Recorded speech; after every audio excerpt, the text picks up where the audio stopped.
I was so happy to find out that the Affordable Care Act was being upheld by the Supreme Court, and I was just like, this means so much for so many people all across the country, and it's like about the it's not about liberal or conservative, Democrat or Republican, it's about the United States providing like basic necessities for its citizens. And what year are you in school? I'm a freshman. I just finished my freshman year. So, yeah. You can look at Ryan too, if you want. It's a little more comfortable. Oh yeah, you can just look at me over here. Just kind of ignore the camera.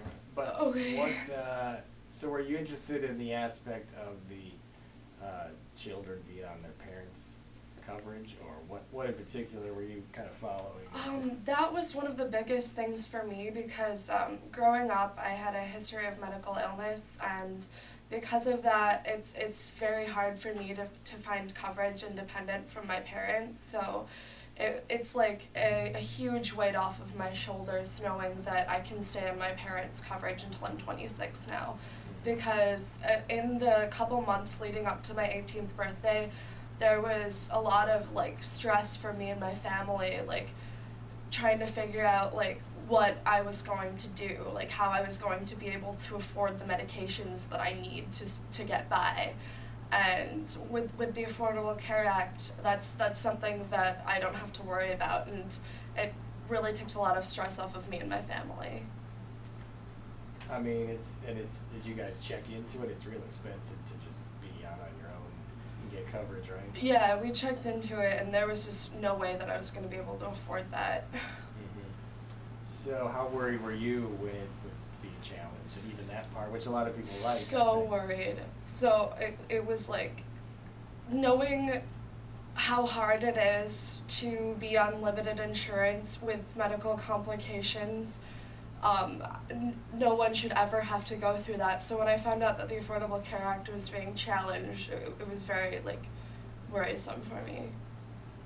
Okay, and how is, I mean, talking to other students and people your age, were they all kind of interested in this, or were a lot of people interested? I actually, apart from like a specific group of my friends, I didn't actually hear much about it from other students.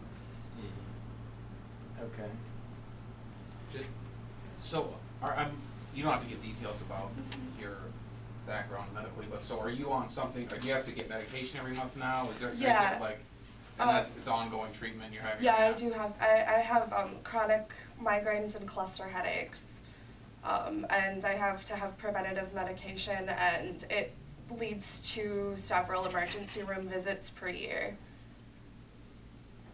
Which are expensive. Very expensive, especially without insurance. And so then even after 26, some of these things could help you even then. I mean, going forward, make it easier to pay for and things. So right now, what do you do for insurance, or how do you pay for your medicine now?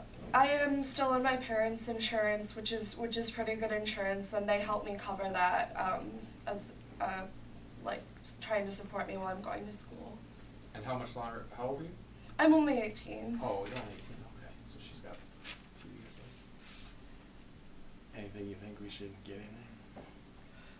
I'd like to say another important part of the Affordable Care Act to me is the elimination of gender ratings, because gender ratings are a rating system that the insurance companies use now that makes it so women have to pay more for insurance coverage, and women compose over half of the United States citizens, and it's completely unjust that we should have to pay more for our insurance just because of our gender. Okay. I think you're good.